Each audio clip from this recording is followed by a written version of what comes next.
What is the greatest comeback to an insult you've ever heard? Probably not the best of all time, but here goes. At work one night my crew was cleaning up trash out of the middle of the interstate inside of a lane closure. We get up to where another crew is working on machines. And these guys are assholes. They seriously act like they are God's gift to construction. So the conversation goes as this. Me, can y'all move over for a second so we can get by? Douche to his guys, come on guys, let's get out of this little lady's way so she can pick up our trash. Douche to me, y'all are slower than hell. Plus look, you even missed some. Me, oh I'm sorry, I don't think I can fit you in this bag.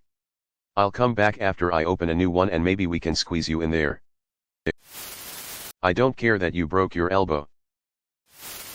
I asked my mother why she always wears makeup despite being in her 40s. She told me she wears makeup so she doesn't look like me. Edit, I was 9. A guy makes fun of his bald friend by rubbing his head and saying, "Wow. Your head is as smooth as my wife's bottom." The friend also rubs his head and says, "Wow, you're right." Person A, fuck you buddy. Person B, I bet you would if I had tits on my back. Marilyn Monroe once had someone tell her the only reason you look so beautiful is your expensive clothes. The next day she went and did a photo shoot in nothing but a potato sack. I plan on getting that as a tattoo. How appropriate. You fight like a cow. Edit, thank you for the gold. Easy. Now, don't let your brains go to your head. Saw a clip of a stand-up comedian the other day. And he says something along the lines of, the first time I had sex it was terrible, the first time I had sex. And a woman chimes in with, you mean yesterday? Crowd laughs for a while. And while the comedian is waiting for them to calm down you can see the gears turn in his head. Once it gets down to basically a few chuckles. He just says, glad you remember, and the crowd just lost their shit. It was amazing. One of my coworkers was cold calling customers. Trying to get appointments to drum up business. One of them told him to go fuck his hand and he responded with, I've got that penciled in for 3. I should be done by 4 if you'd like to come in for an appointment then. The guy laughed his ass off. And ended up coming in for the appointment. We were at a parent-teacher conference with our 6-year-old daughter a few years ago. We had concerns about our daughter being bullied by another girl in class. The teacher gave our daughter the classic sticks and stones may break your bones but words can never hurt you. My daughter retorted that words actually hurt her very much. Which her teacher replied, well you need to grow thicker skin. Then my daughter ended the conversation with a very gentle and concerning, is that why your skin is so thin and scrunched? Because people said mean words to you and you couldn't grow anymore. Prob Dylan's last phrase of positively 4th St. I wish that for just one time you could stand inside my shoes. And just for that one moment I could be you. Yes. I wish that for just one time you could stand inside my shoes. You'd know what a drag it is to see you. The scene, a bar. The players, my mate. The girl. At the time my mate sported an, admittedly questionable, schmig or goatee. About 6 inches long and braided. He was enjoying his pint when the girl, apropos of nothing, turned around, tugged gently on his goatee and said, aren't you brave going out with that? Mate smiled. Reached over. Gently pinched an exposed fold of her muffin top, she was overweight and quite scantily clad, and replied. And aren't you brave going out with that? Anything I've thought of more than an hour after the insult. Mr. Faraday. Your demonstration is very interesting. But for what purpose does demonstrating that electricity and magnetism are related serve? I'm not sure, sir. But no doubt one day you'll find a way to tax it. Alleged interaction of a politician and James Faraday, who discovered and demonstrated the link between electricity and magnetism and consequently the electric motor and entire basis for the power stations we all use every day. I can't remember the best one I've heard.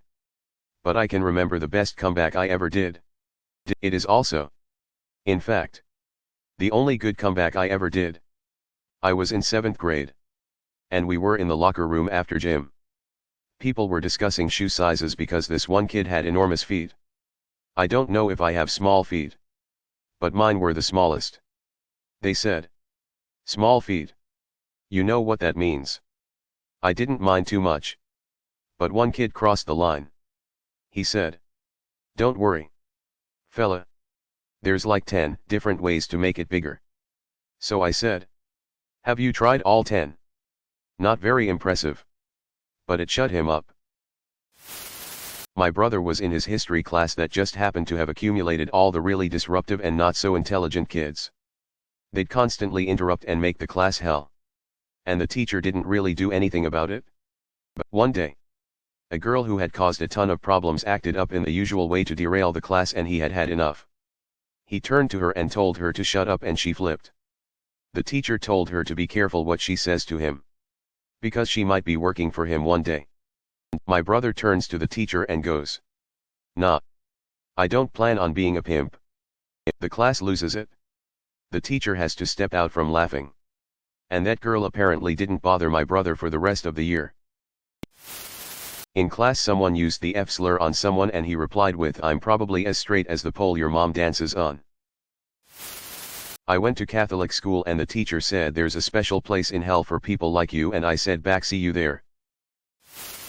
Good old bit of cricket sledging aimed at an incoming batsman. Bowler, "Hey. How's your wife and my kids?" Batsman, "The wife's fine. The kids are retarded." Context John Oliver from HBO interviews Stephen Hawking, may he rest in peace. Joe, "And there may be a universe where I am more intelligent than you? There may even be a universe where you are funny." 1. Back in the day, being openly gay could be downright dangerous. But George didn't really gaf. Someone called him a queen and he responded, "I'll have you know, my mother is still alive.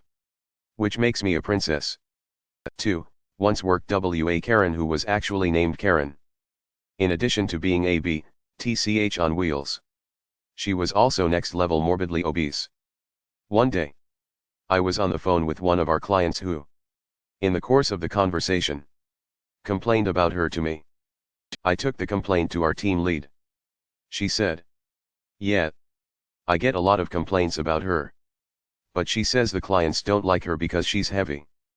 Before I could stop myself, I shot back with, "But Joe, if I were blind I'd still think she's tch. If you weren't so stupid what would you be?" asks the husband. The wife replies, without even skipping a beat, "Single." 18th century British radical politician John Wilkes was told in Parliament by a political opponent, "Sir, I do not know whether you will die on the gallows or of the pox." Wilkes shot back with, "That depends, my lord, on whether I embrace your lordship's principles or your mistress." My grandparents used to bicker. My grandmother generally came out on top, as she was fiery. One time though, she was asking him to do a bunch of stuff. And he muttered, "If you'd lose some weight, you could do it yourself."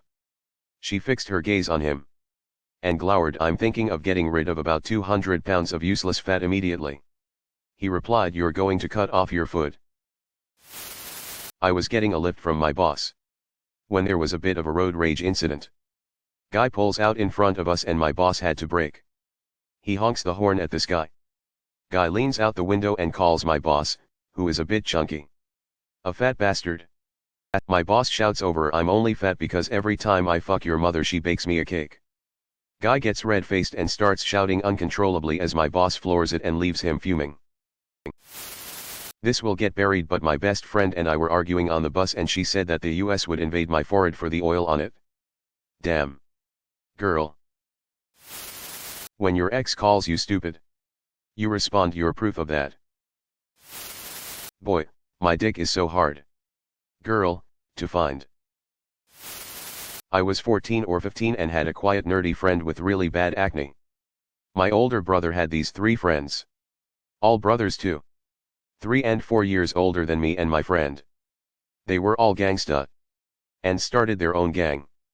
Which I always thought was really funny. Me and my friend walked in the front door. My brother and his friends were all sitting at the TV playing Halo. One of the brothers looked at my friend and said, "Holy shit, Sam. I got 2 words for you." Acne pad. Sam replied, "Cool, and I got 2 words for you, Johnny." Speech therapy. The guy had a pretty bad stutter. He jumped right up and started trying to fight my friend. As long as I could remember after that he wanted to fight Sam, but we just ignored them. I don't know why this stuck with me for so long. It was such perfect delivery and shutdown of a bully. Edit, unrelated but another funny story about these three brothers. They were walking through my backyard after playing basketball. Mid-afternoon. I hear Johnny screaming, "Oh fuck, are you run," and the oldest brother, who was about 5 feet 1 inch, comes running up my driveway wearing his oversized jean shorts and Jordan jersey. He was trying to get away from a bat that had bitten him several times in the face and head. He wound up getting 16 or some high number of shots in his stomach because the bat probably had rabies. Odd bunch of guys who tried way too hard to live the G life, but weren't any good at it.